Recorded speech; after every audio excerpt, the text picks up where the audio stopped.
Hello, everybody. I'm so excited to welcome Jonah Susskind for the lecture this evening. Jonah is the Director of Climate Strategy at SWA, an international landscape architecture, urban planning, and design firm. Hopefully you all have heard of it before. In addition to leading decarbonization efforts across the firm's global portfolio, Jonah directs applied research related to wildfire risk mitigation, urban development, and climate adaptation. He has held research and teaching appointments at MIT and Harvard Graduate School of Design, and has lectured at universities around the world.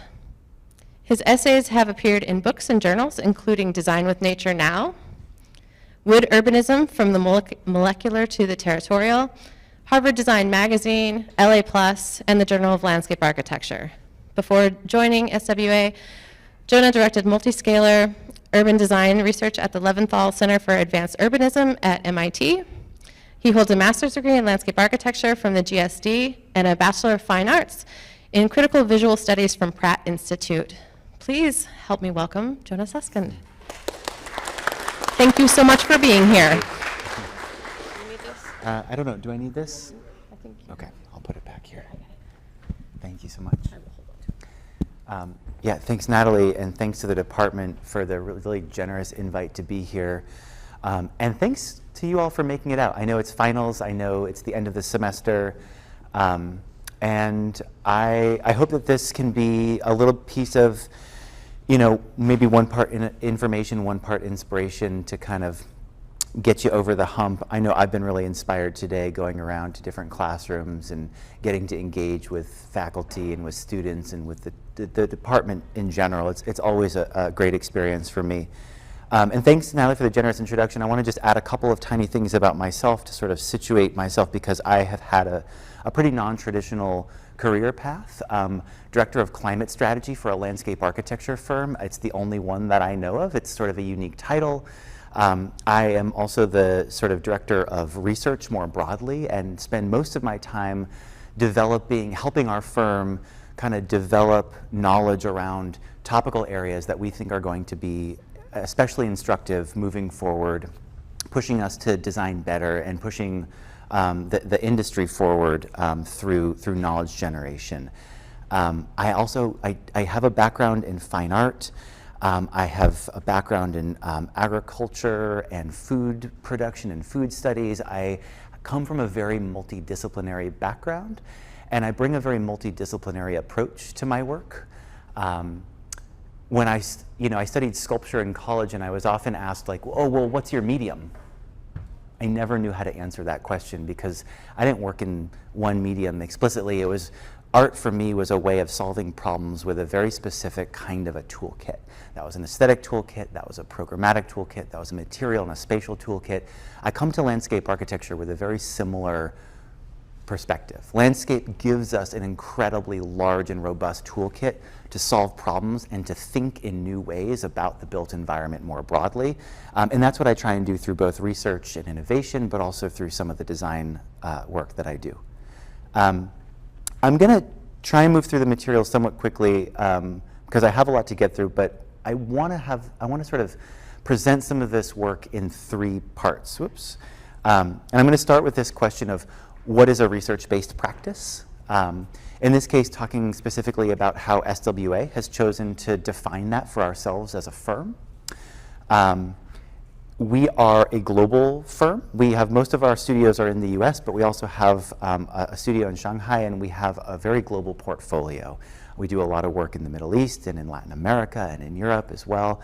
And so when we start thinking about what is climate research and practice and what is research and practice even more broadly, the question really is, well, practice for who and practice where? And these questions are really important, because when you have a global portfolio and you're working across geographies, you have to be thinking about both regional questions and also kind of universal questions.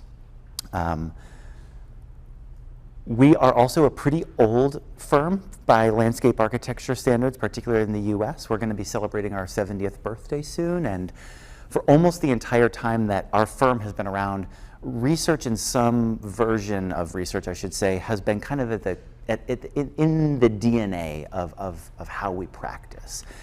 So across this sort of timeline, you can see several different, sorry it's so light gray, but several different kinds of parallel research initiatives that begin to crop up about 20, 25 years ago, ultimately kind of coalescing in 2015 with the establishment of Excel Lab, which is today our internal research and innovation platform. And the platform was really organized around this kind of mission to generate our own knowledge, as opposed to relying on academic knowledge generation or industry knowledge generation coming from other industries, to really think in-house about how do we generate our own knowledge that helps our design teams and our planning teams kind of reach beyond any one site to inform designs that help cities, communities, and environments address what? Of course, these like ever more complex and changing, unprecedented challenges. And so it's a big remit, it's a large mandate. Ultimately, our research work across the firm focuses on at least one of these three drivers of change. I don't think these will be particularly surprising to anyone in the room here, but we really see these as the three drivers of change for our practice, for our profession, and really for the world at large. And it's important here to acknowledge that these are not static challenges by any means, right? These are constantly new challenges. These are constantly changing challenges. And importantly, especially today, and sort of to frame a lot of the work that I'm going to show, these are constantly accelerating challenges, right? And they continue to compound. In terms of methodology, we kind of work across these four methods. So again, these are a little bit high level, but they help sort of contextualize some of the work that we do through our research lab. We do a lot of horizon scanning and looking to the future and thinking about what is it that's going to be shaping our profession, not even tomorrow, but maybe several tomorrows from now. What do we need to know today to begin anticipating some of those changes?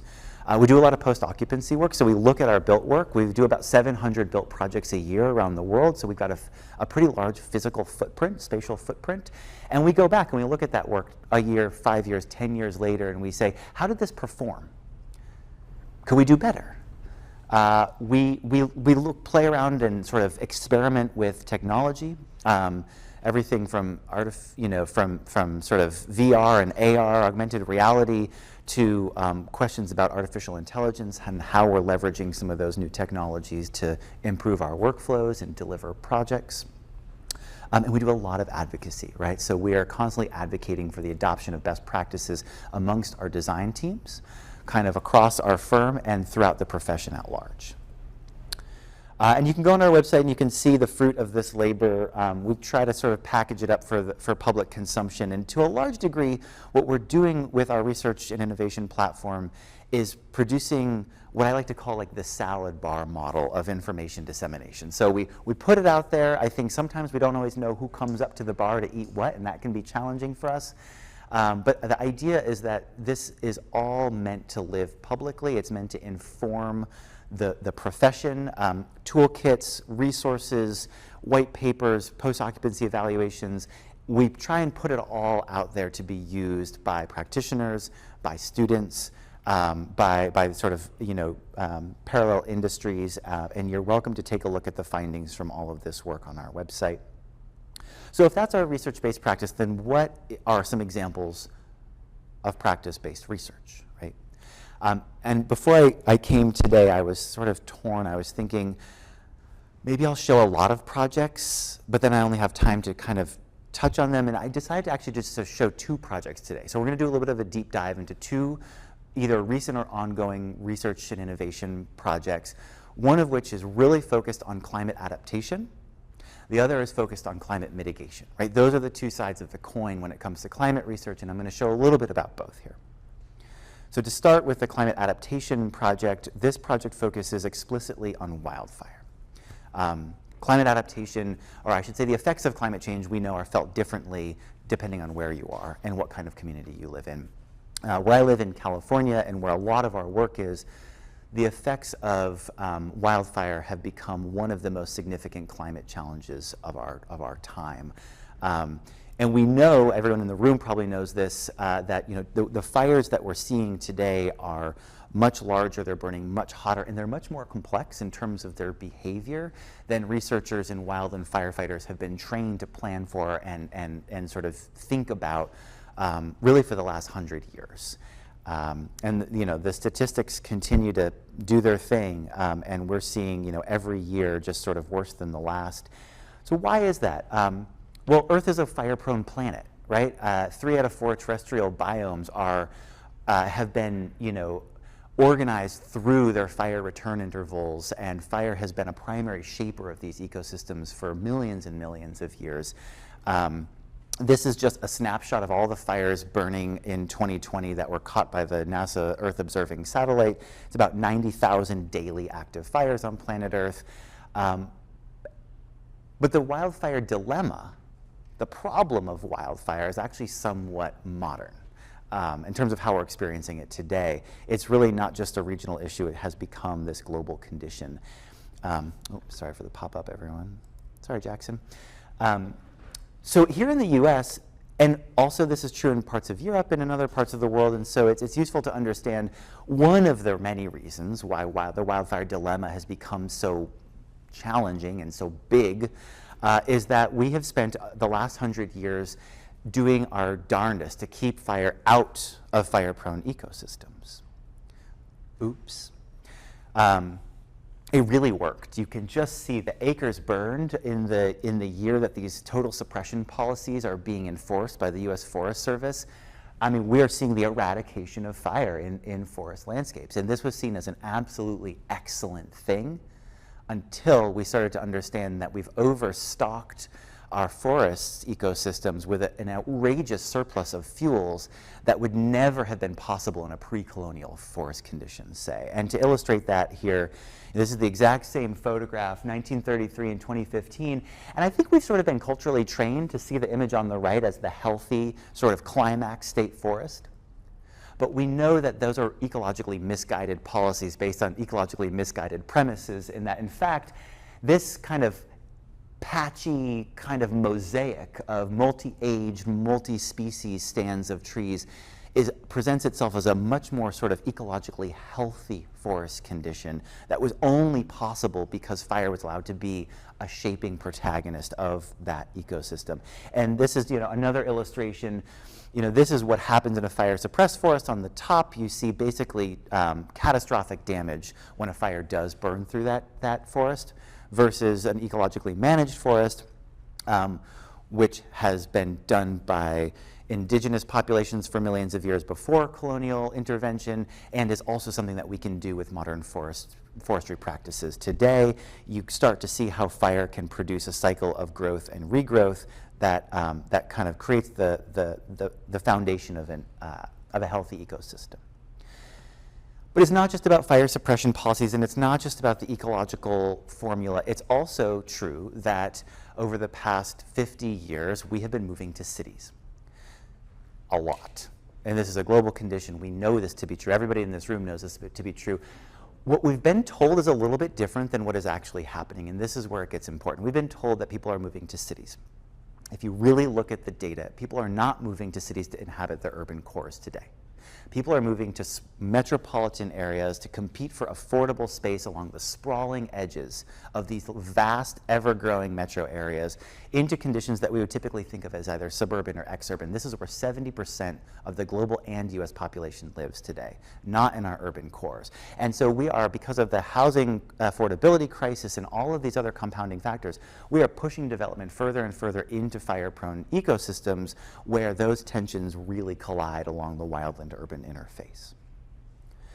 That means this is an urban problem, and that means it is an urban design problem, it's an urban planning problem, it's an architecture problem, it's a landscape architecture problem, because fires today are much more urbanized than they have ever been. And this is something that we can anticipate happening in an increasing capacity or increasing way, at least over the next 30 years, based on all the modeling that we've looked at. So here we are today. Right, we've got this is a little bit of a clunky diagram, but basically you've got surplus fuels building up, you've got population density increasing in these sort of wild and urban interface zones. We've got the size of wildfires growing, and we have the amount of wildfires growing, and it's all being supercharged by climate change. So what can landscape architects do? It's a really simple question. And when I first asked this question, it was before I joined SWA, and I was doing independent research on wildfires and urban development at MIT. And I said, oh, landscape architects have been so out in front in terms of helping society writ large answer big questions about how we do climate adaptation. I was working on the East Coast, and we were doing a lot of work on sea level rise and coastal flooding and heat island effect and some of this environmental justice concerns that landscape architects have really helped create a cultural understanding of some of these strategies. So I said, well, I'm going to go out to California and I'm going to figure out which landscape architects are doing this work, and I'm going to sort of start to figure out how we package this work for audiences outside of the kind of fire shit of the American West. And I did that, and there was really nobody that was doing this work. And so this, to me, was the aha moment as a researcher. I think when it comes to doing research, both in academia and certainly in practice, we have to be looking for those moments where we find a knowledge gap. What's missing? What's not there? What do we need to build disciplinary knowledge and capacity for? That can be a hard thing to identify, but when you see it, I think it's really worth, working towards asking at least some of those questions about how we begin to fill that knowledge gap. And so that's what we started doing. And we did it in a lot of different ways and over a long period of time. This has been going on for 6 or 7 years now. We've done summer student programs. We have worked with post-fire communities in Lahaina and in Paradise, California. We have worked with Parks and Rec departments. We've worked, I actually am FFT2 Wildland Firefighter certified as a part of my research. We went through the certification process. We talked to ecologists and forestry stewards, and we did a lot of work to sort of work with traditional ecological knowledge keepers to understand how indigenous land management might be applied today. We surveyed the field through ASLA and tried to understand what other landscape architects are doing.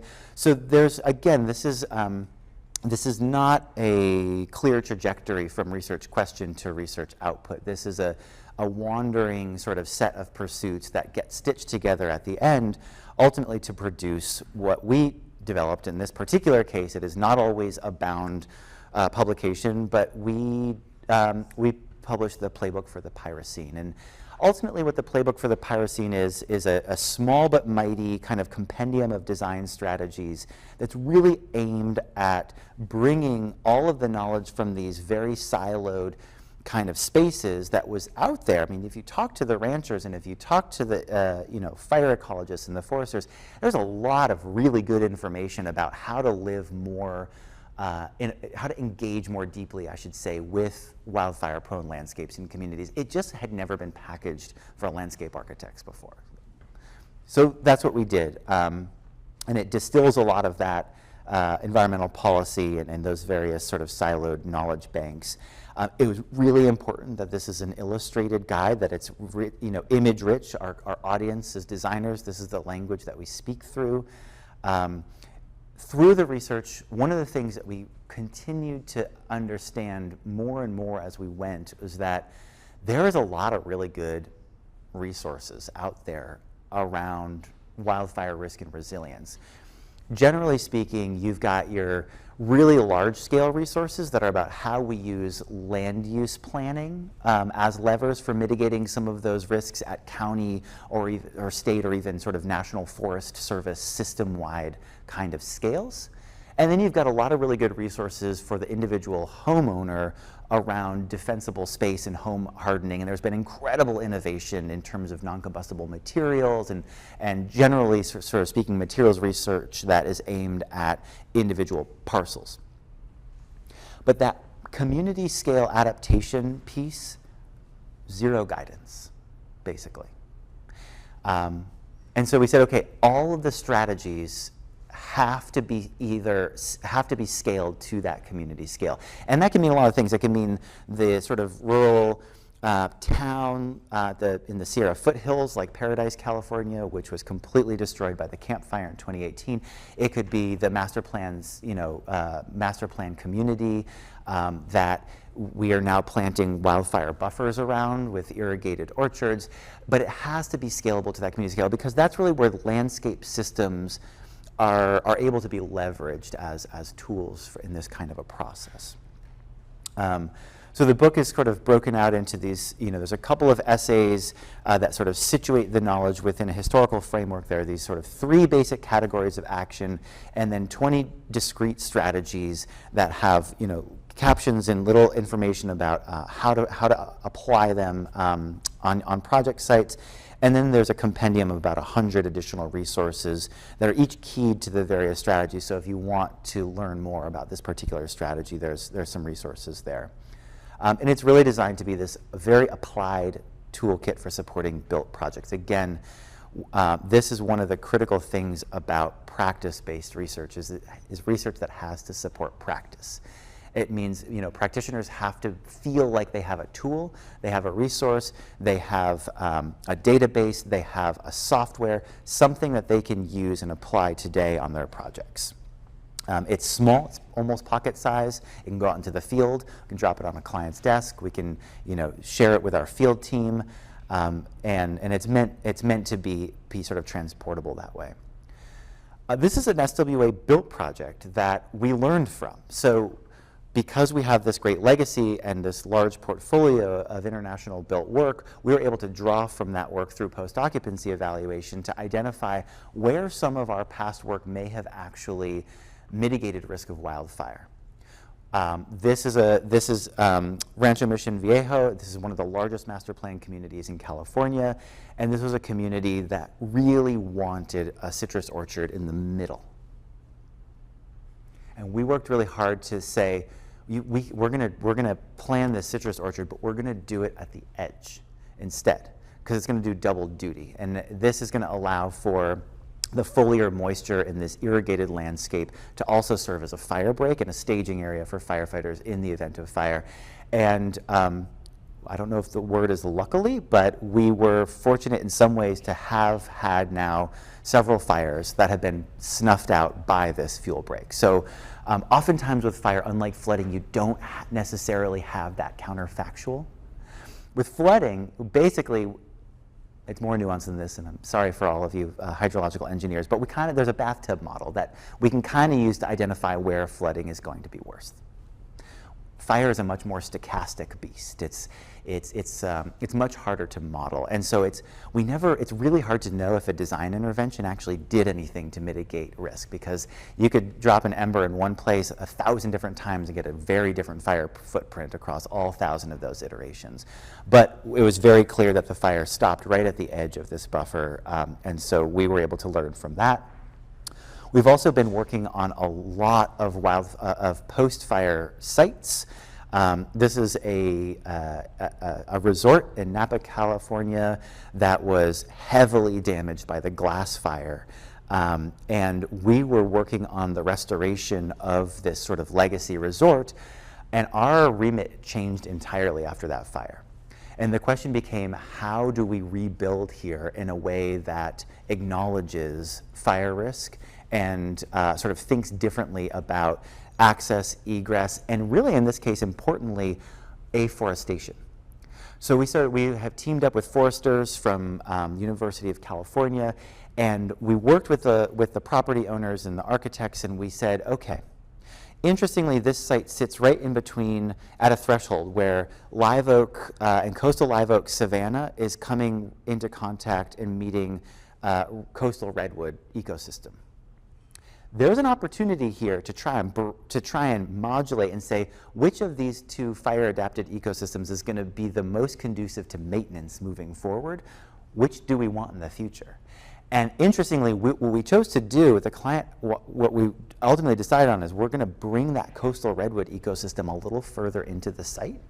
It'll be a little harder to establish, but over time, it'll be much easier for the property owner to manage it in terms of doing that fuel modification to reduce the chance of catastrophic fire in the future. Very interesting project for a landscape architecture firm to get. And you can see here in this Kenwood Ranch master plan in Sonoma County, which was also heavily impacted by that same fire that went up and over the county line, thinking about defensible space, but scaling it up to that community scale where we're starting to think about how building footprints work together and the kinds of planting palettes that can be leveraged for mitigating some of that risk. This is the last project I'm going to show, and then we're going to move into sort of the mitigation side of the climate research coin. But I like this one because it reminds us that there's other ways to think about design outside of the drama of the fire event itself. So really, like kind of lightweight project. It's a temporary plaza in downtown Oakland. I think it's going to be there for a year and a half while some other, sort of waiting for redevelopment. The site furnishings are made from a eucalyptus that were tagged to come down in the Oakland hills for fire prevention. So they were doing fuel modification up in the hills. They were cutting down these giant eucalyptus, and we said, oh, well, this is a part of like, we can use this. In fact, we worked with a mill that was only a 10-mile radius from the site of harvest to the site of fabrication, and then to installation was all within 10-mile radius. You can see they're big monolithic site furnishings, kind of interesting. But ultimately, this to me is like the bridge between the adaptation and the mitigation. This is a really low carbon site furnishing, and it takes what would have been a waste stream and converts it into something else. And it hints at other ways that we as designers might start to think differently about living within the life cycle or the sort of life cycle of fire-adapted ecosystems, right? So this is about harvesting material and repurposing it in service of both risk mitigation and also public space improvement. Not bad. And then I guess maybe this is the last one. I guess, I just wanted to point out that the research doesn't stop with this deliverable. And in this case, there's the knowledge building, there's institutionalizing it, there's getting it built into, like enculturating it into our DNA as designers, how to do this work. So it's not just a resource that sits on a shelf. Part of my job is to make sure that our designers understand these strategies and know how to advocate for them with their clients. The other thing is to continue to push on where those knowledge gaps are. And throughout our research on wildfire, we kept confronting the wildland-urban interface as this really dynamic collision of the built environment and these natural sort of wildland dynamics or landscape systems. Like where those things collide, those collisions and those contestations go way beyond wildfire. We're talking about rural economic development issues. We're talking about conversion of agriculture in service of affordable housing. We're talking about wildlife habitat. We're talking about all of the things that happen at that edge along all of these metropolitan areas is really, in many ways, the site for the future of 21st century urbanism. That's where it's happening, is at these edges. And so we're continuing our research. We did a 2025 summer student program that was all about rethinking how to bring housing into the wildland-urban interface in responsible ways. This is like a wicked problem, a super challenge. This work will continue on for the next several years, including in an exhibition coming up later this fall at the Cooper Hewitt Museum. So if you're in New York, come check it out. So that's one, I don't even know if it's one project, but it's sort of one trajectory through a research question having to do with a specific knowledge gap related to climate adaptation. Now I want to move to talking about mitigation. It's something that's a little bit newer for landscape architecture, but it's something that we have really dived into head first over the past couple of years at SWA. So quick primer, this won't be new for a lot of you, but the sort of built environment as a whole is responsible for about 40% of global carbon emissions. It's a big chunk of the pie. And I think this is where we have done a little bit too much back padding. We've often seen ourselves as the ones bringing the greener, squishier, softer material into the built environment, and so we've been sort of, not the enemies. But buildings alone are not to blame, and the more we've dug into this, the more we've come to understand that our emissions footprint as landscape architects is much larger than meets the eye. And we've also, I think, been a little guilty of a little bit of greenwashing as an industry. I think we're getting a lot better with this, but we need to understand that we can't hide behind green. It is just not sufficient. And maybe more on that if there's time. But So we started to dig into this question of, well, where are our emissions coming from? Where is our carbon footprint? And not too surprisingly, when you think about it, but not necessarily intuitively either, 75% of all of emissions on any average or sort of typical landscape architecture project are coming from materials. This means that we have to be thinking not just about the materials in terms of their aesthetic value and their programmatic value and their pragmatic value, but we also have to be going upstream. We have to be thinking about where our materials come from, how they're processed, how they're machined, how they're finished, how much transportation is happening, how they're installed on the site, how much of them we're speccing, if there's what kind of assemblies we're specifying. Suddenly, it's sort of a tangled web of questions.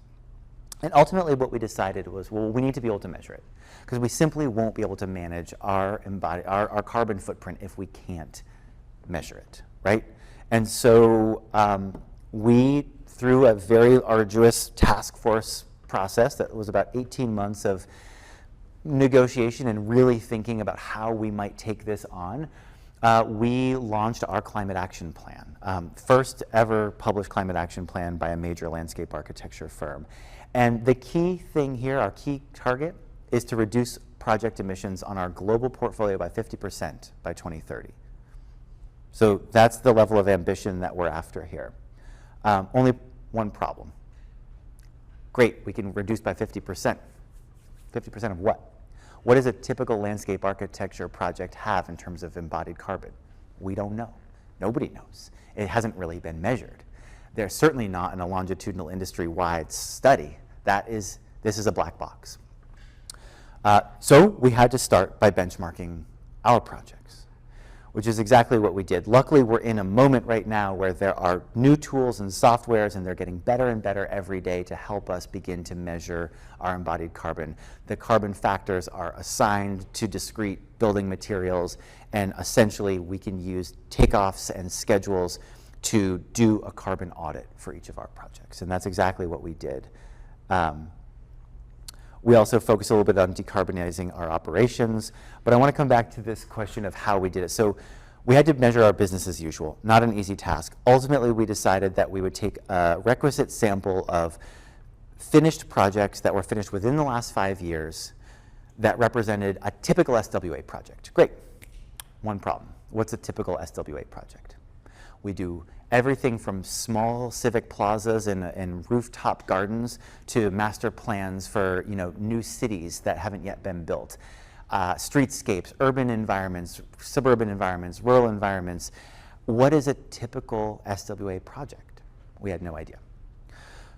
So we tried a few different things. Ultimately, what proved to be the most effective, and this is what we hypothesized. You can see this axis from left to right is percent planted. How much softscape versus hardscape is a pretty good measure of about how much embodied emissions per unit area you're likely to find. And so we chose an array of projects from all 8 of our studios that represented a lot of different kinds of program, a lot of different kinds of projects, a lot of different kinds of sites, and we mapped them across this sort of percent planted continuum.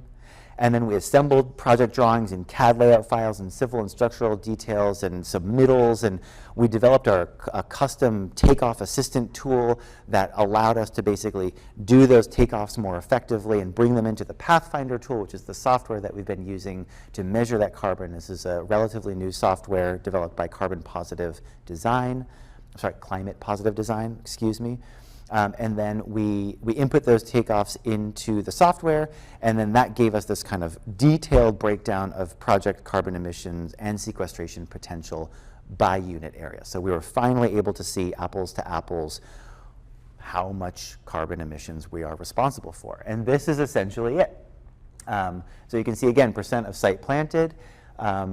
This sort of scatter plot gave us these trend lines. So this black trend line is our business as usual. That means if we are starting a project today that through schematic design, we know is going to be about 70% planted, we have a pretty good idea of about how much embodied emissions are likely to be in that project if we kind of go through business as usual design process. We then also were able to create our emissions reduction target, which is just a 50% reduction from that trend line. So this is the first time that anyone in the industry has developed a kind of longitudinal survey of emissions per unit area, which now allows us to do the hard work of cutting them and tracking our progress in pursuit of this 50% reduction by 2030. I'm going to skip through. Well, no, I guess this is important because I just want to say we then had to hold our breaths because we knew we had an ambitious goal. We did not know if it was achievable.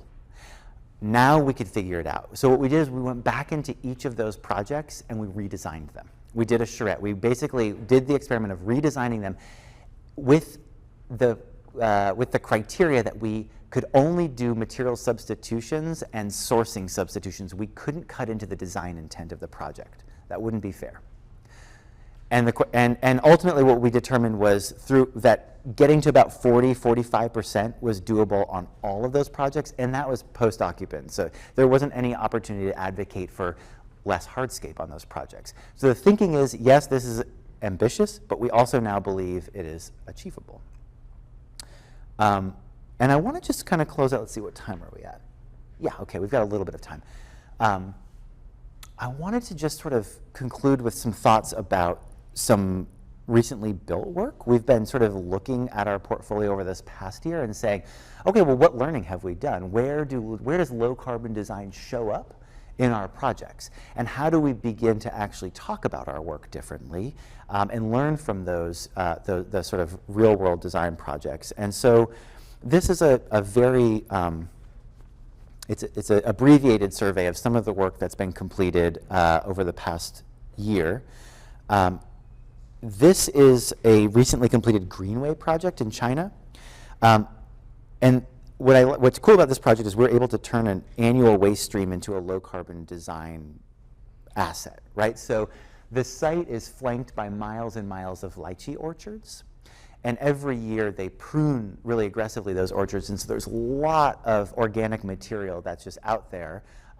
And what we were able to do with that is instead of basically diverting a waste stream, instead of letting the biomass kind of lie discarded or get burned, which is what would have typically happened, our design team transformed it along with things like pine cones and reclaimed bricks and other things that were found nearby into this really cool series of insect habitat gabions that were integrated throughout the whole 16-kilometer greenway.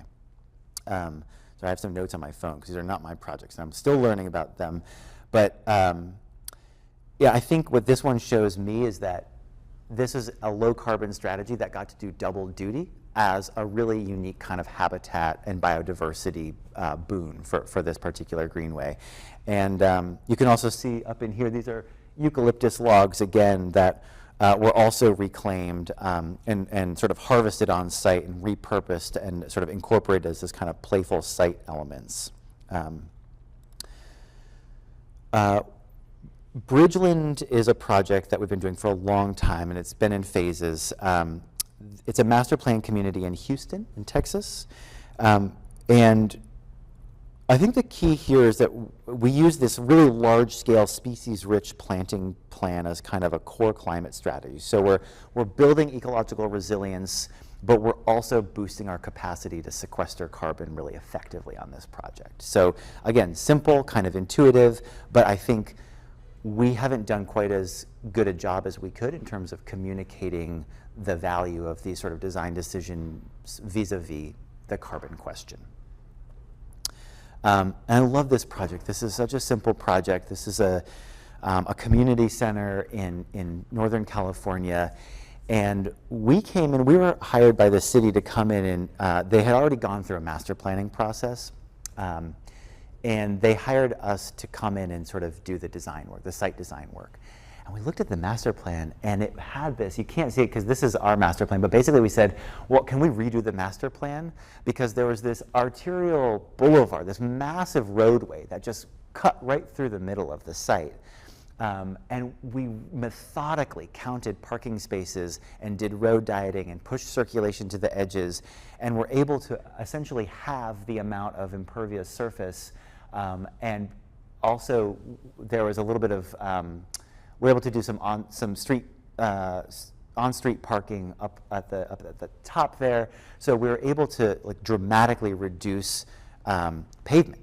We're also able to convince the client to put a solar PV array on the site, which added a little bit of extra, operational emissions reductions as well. This is another really, in some ways, simple but kind of genius project, especially in terms of carbon, because I don't think we usually think of this kind of design move in terms of emissions. But this is a Bronx botanical garden project, and the scope of this project was simply an ADA accessible pathway along quite a bit of grade change through what was a lot of mature trees. And I think what sets this apart is that the strategy, or the design team, was able to make sure that only hand tools were used around roots, that the pathway sort of followed the path of least resistance, and that there was the least necessity to remove mature trees. And ultimately, it produces this kind of really beautiful meandering sequence. But importantly, it's preserving all of the existing trees on site, or existing mature trees, and doing as little as possible in terms of soil disruption. We know that atmospheric carbon through photosynthesis is sequestered into soil, and if we disturb that soil, then all of that work of sequestration also goes out the window. So this is an important thing to think about. I think the last project here, this is Linwood Playground in Southern California. This took a lot. This is low carbon concrete that you're looking at. Doesn't look like anything other than concrete, but it's about half the amount of embodied carbon because we were substituting fly ash for cement. So this was a tough thing because it was really tough to get our specification approved through submittals for a new kind of concrete. Generally speaking, contractors, especially municipalities, they're pretty comfortable doing what they do. And if you tell them that they're going to use a new kind of concrete, they don't want it to fail. It's very expensive when that happens, and they want to make sure they get the same coloration, that they get the same surfacing, that when it ices and thaws, that there isn't going to be damage. They want the same high quality. And so we worked really, really closely with the municipality of Linwood, California, to get a low carbon concrete spec that we created as a performance specification, as opposed to a like kind of prescriptive specification. It had to meet a certain global warming potential threshold. They could do it however they wanted. They could use slag, they could use fly ash, they could use other cementitious substitutions. And ultimately, it produced this really beautiful concrete that we're able to get our dyes into, and all of the pedestrian pathways here and this kind of vertical wall element is all done with lower carbon concrete. And this is another playground with another sort of material substitution. Instead of poured in place rubberized surface for this playground, about half of it uses corkine, which is made from cork, which is a renewable natural resource. And a little bit more expensive, and you can't get all of the beautiful coloration, so it's really just the sort of the stuff along the edges. But we were able to, again, work with the client to say, okay, well, what can we do? Let's engineer this so that we can kind of negotiate our way into a lower carbon alternative. And at the end of the day, I think it's really beautiful. And that decision alone to make that substitution over the entire play surface cut the entire carbon emissions by about 45%. So we're starting to see it show up in our work. We're starting to see, signs of a new kind of low carbon aesthetic. That's really exciting for me as a practitioner. And let's see, it's 10 till, great. Just enough time for a couple of quick provocations before Q&A. A couple of things I was thinking about on my way out here. One of them is that we are living in a really intense moment of change. When I look back and I think about the history of sustainability in design, I look back to the 1973 oil crisis. Those shocks ultimately changed architecture. Suddenly we were thinking about going off the grid, becoming energy independent. This led to the creation of LEED and the US Green Building Council. which ultimately created a whole credit system for enculturating these ideas into our practice and institutionalizing them. Like when we think about the origin of today's sustainability story, it goes right back to this moment. In California, gas is over $7 a gallon right now. This is a 2-week-old image. We are in a moment of geopolitical upheaval. This is going to have ripple effects on what we do. We don't know what they're going to look like yet, but we know that this moment is going to, in small or, I should say, and large ways, radically transform practice. That's a thought. I didn't say I had an idea. It was just a thought. Yeah, how's it going to happen? How is this going to change the sustainability narrative? How is this going to change the way we as practitioners are called upon by our clients and our constituents to reevaluate what it is we're doing in the built environment? I have a feeling it will be substantial. Second provocation or thought I wanted to end with, I have spent most of my career on the coasts, and I've gone between hurricanes and wildfires. And this is important because we tell ourselves stories and we communicate our experience of climate change through narratives. And the stories that we tell are oftentimes the ones that are about rupture and about extreme events that make the front page of the newspaper and look something like this. But that isn't how climate change is felt everywhere, right? And I think that's really important to point out, particularly here.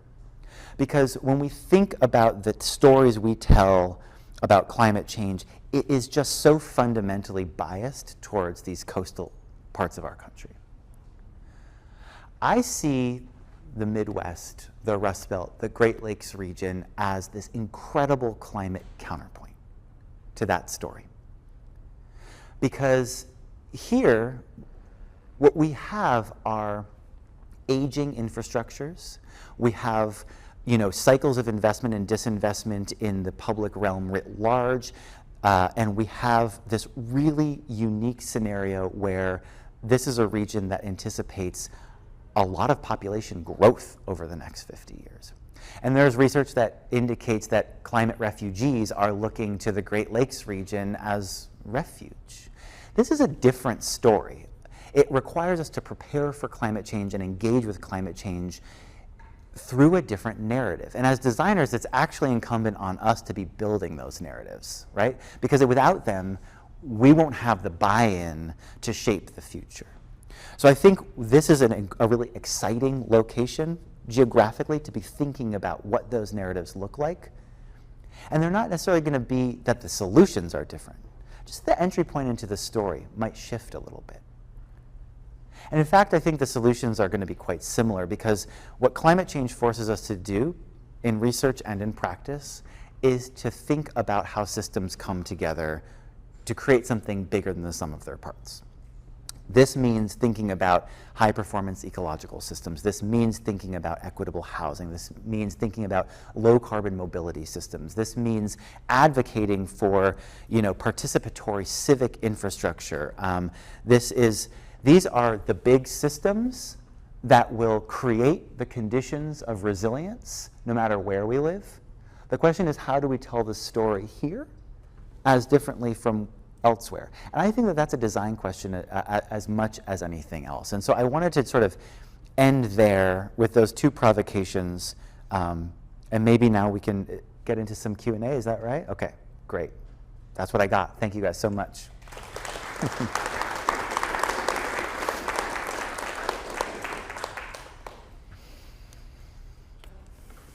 Yay! First question. Hello, hi Jonah. Okay, so this is long-winded. So you talked about the Houston community development with lots of prairie grasses and Yep. a huge amount of softscape. And we talked about in China, the park using the trees as seating elements.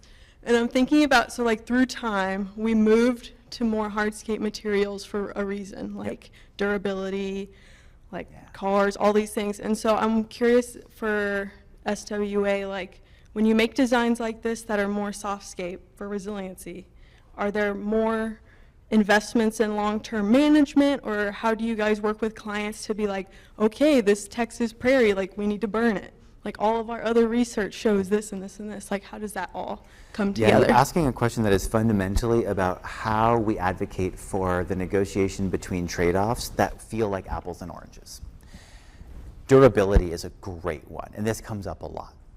In the China project case, in the Greenway, our client was committed to doing the replacement.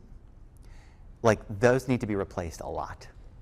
And the replacement factor is something that we use as a key indicator or as a key data point in all of the emissions calculations that we do as well. So all of our emissions assessment work is done using a 60-year period of time, and replacement factors are included in those calculations. So if it's a park bench, it might need to be replaced twice during 60 years, or maybe just the wood part does, but not the steel members. All of that is factored in. And replacement and maintenance, to your point, can be really carbon intensive. But they don't have to be either. And I think this is where right sizing is going to be one of the big design questions moving forward. I think through the legacy of modernism and some of the sort of formal aesthetics that came out of those practices, there is still a lot of oversizing. We do a lot of oversizing, also for liability, also for generally why do when you can overdo, right? This has sort of been an ethos, and overdoing makes sense if you want to make sure that you never reach a failure point, right? In terms of construction, we are going to have to get better at dialing that in. And saying we don't need a 40-inch seat wall. We can do it with 32. That's going to have an impact. And that level of detail is a huge frontier for landscape architecture moving forward. How do we right size in order to negotiate between those trade-offs and find that sweet spot? And sometimes that's actually material scale, and sometimes, to your point, it has to do with how we think about timelines and how we think about maintenance and management moving forward. These are all the right questions to be asking. Generally, we are asking these questions for the first time over the past couple of years with our clients, as opposed to sort of having to figure it out in a silo. So we are really having the carbon conversation with our clients, even if they're not asking for it. And it's a great way to begin highlighting where those negotiations might be able to happen moving forward. Yeah, great question.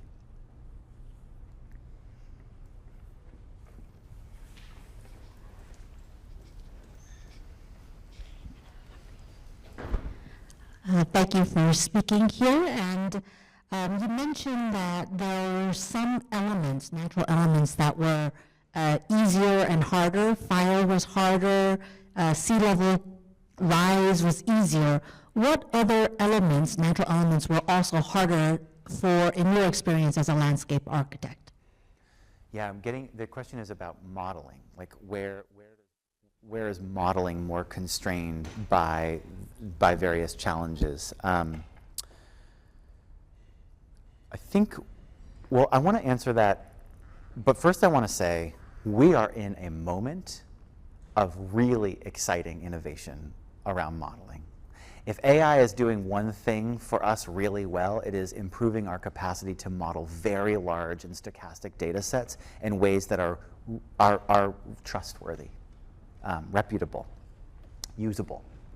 So this is a changing landscape right now. I would say historically, some of the most challenging modeling to do are social modeling. And that's because they require a lot of time and a lot of sort of regional specificity. They're often done through surveys. There's only so much census data can do for us. But that's been also a challenge for designers to really understand the impacts of our work on the social dimension. But from a sort of environmental risk standpoint, we're also seeing a lot of improvement and innovation in heat modeling. The Landscape Architecture Foundation had a couple of fellows recently that developed a pretty pioneering methodology for measuring the urban heat island effect using pretty low-cost drones. That's being extended moving forward through the ASLA Climate and Biodiversity Fellowship this year. But yeah, I think it's like there's a direct correlation between system complexity and modeling challenge. And so I think it's a tough question to answer didactically, because it really depends on what the information is you're trying to get from the model.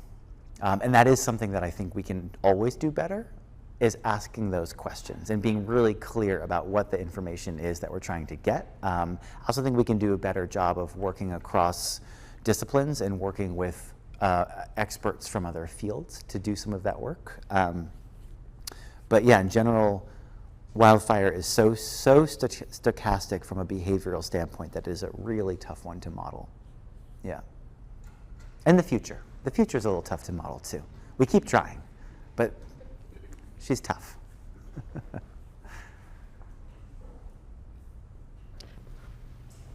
Abby?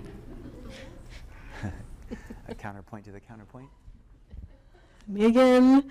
Okay, so for your wildfire studies, you talked about how, we found this gap. There's not like community level planning. I'm wondering, so you set this really awesome climate action plan, and you have all these great things about like softscape versus hardscape. I'm curious, did you find any new gaps in terms of, okay, to actually achieve these emissions reductions, like there aren't the materials, or the suppliers don't exist, or the circular economy system isn't in place? I'm going to give you the one that I am currently just really, I don't even know if I should say it out loud. Somebody from the nursery industry might be in here, but there is a real blind spot in the nursery trade.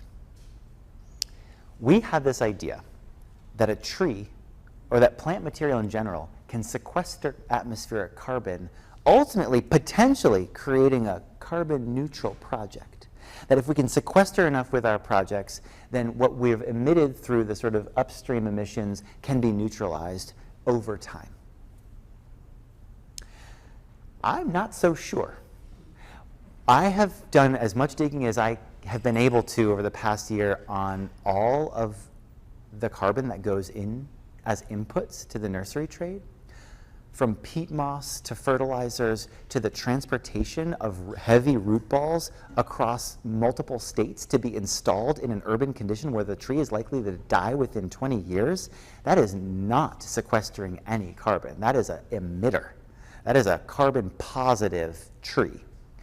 I'm not convinced that trees planted in urban conditions writ large will ever sequester as much carbon as is embodied in them if they're coming from the if they're coming out of the industrialized nursery industry today. I don't know. That's a blind spot.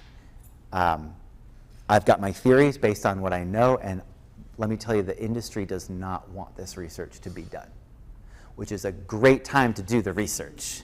So if anyone here is interested, that is going to be one of our next sort of research initiatives, is trying to partner with some very large nurseries to begin getting insights that can be actionable for us as practitioners. Yep. There are many others as well. There are more blind spots there are more unknowns than knowns right now in this space, and that's important.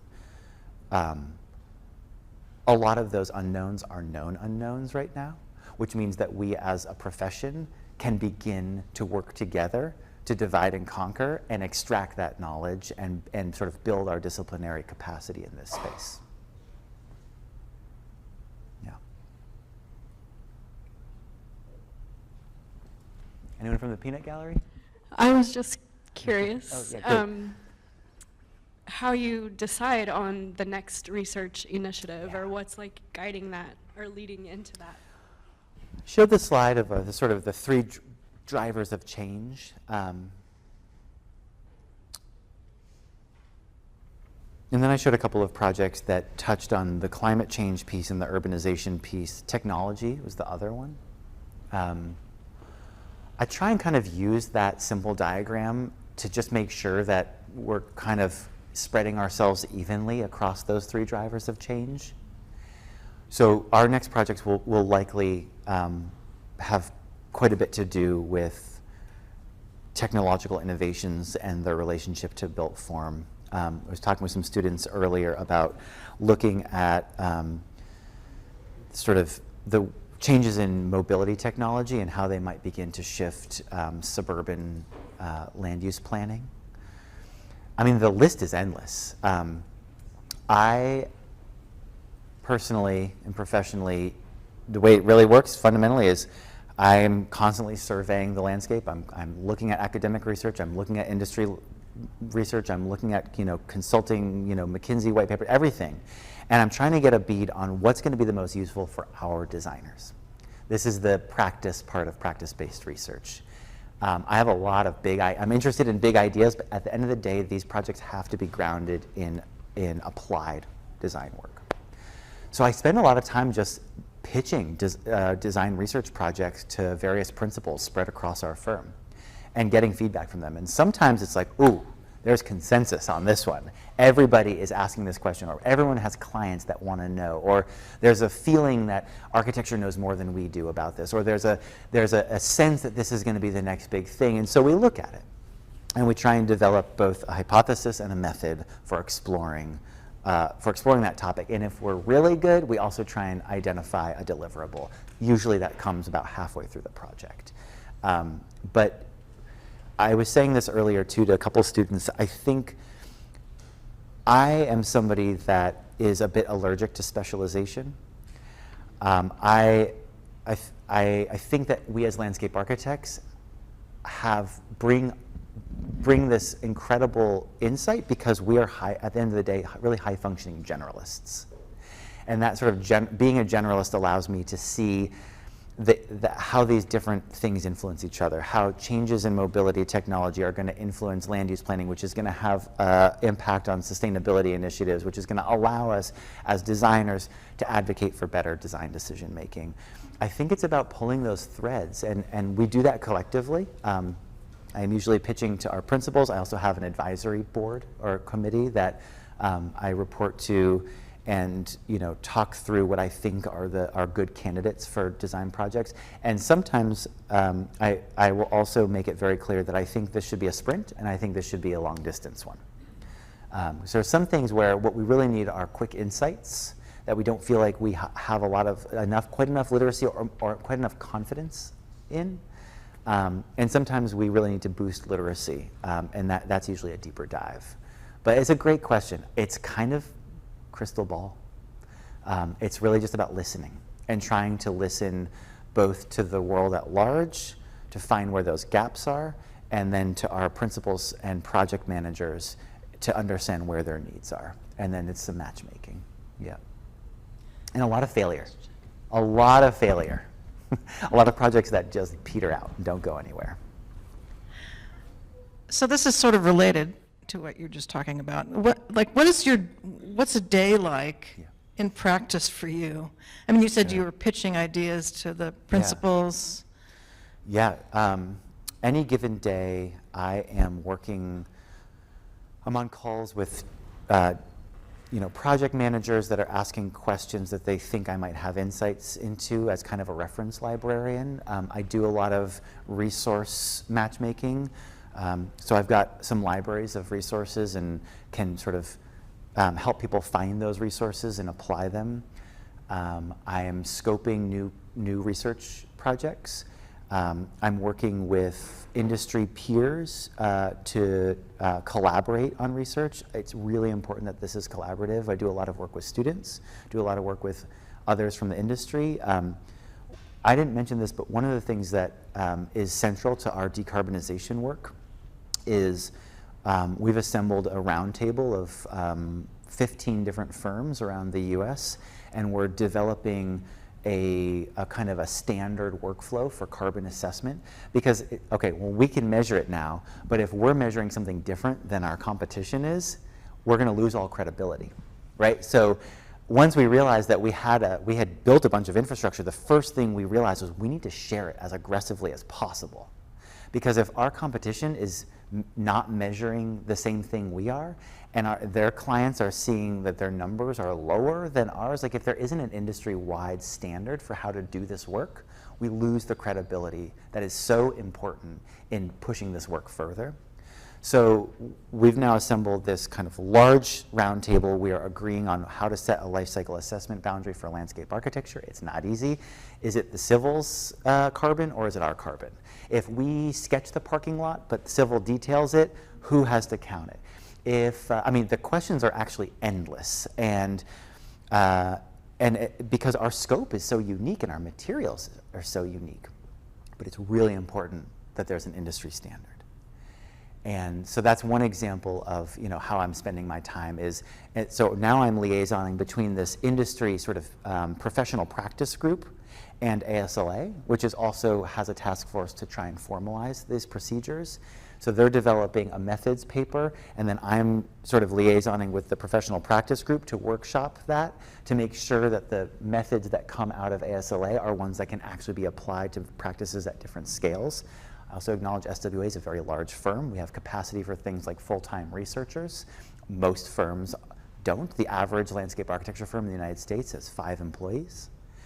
Can they do this work without taking too big of a hit? How do we, we need to be able to make this work saleable as well and marketable. We need to see this, our clients need to see this as a service offering and not just an extra. My day is often spent like this, communicating ideas and disseminating this work publicly. I work a lot with our marketing teams these days and our business development teams, trying to figure out how can we talk about our work differently, and how can we get clients that appreciate this new kind of work in ways that we might not otherwise have been an attractive consultant for. And I spend a lot of time on Zoom with representatives from other studios, making sure that the work that we put out there is being enculturated. Because I think the salad bar reference only goes so far. If you just put it out, this idea that you build it and they will come, it's not always the case. People are busy, there are deadlines, and people aren't always out there looking through the resources. So a lot of my work is just sort of shoving it down throats and making sure it sticks. It's a dynamic role, and it changes constantly. I love it. I love my job. And I'm excited that we were able to double down on our commitment to decarbonization and hire a second full-time employee. They came in this past August as our climate and sustainability specialist, and their role is to fundamentally support project teams going through the software and learning how to do the carbon assessment work and making sure that it's happening on 100% of our projects by 2030. Yeah. Bravo. It's very admirable work. I appreciate it. Well, it's an investment that is hard to make until you've made it, and then a firm like ours, anyway, realizes pretty quickly that it's an investment we can't afford not to make. Yep, and that's the trick, is getting that script to be flipped. Yep. Question. Sure. What projects or places, countries, municipalities, firms Yep.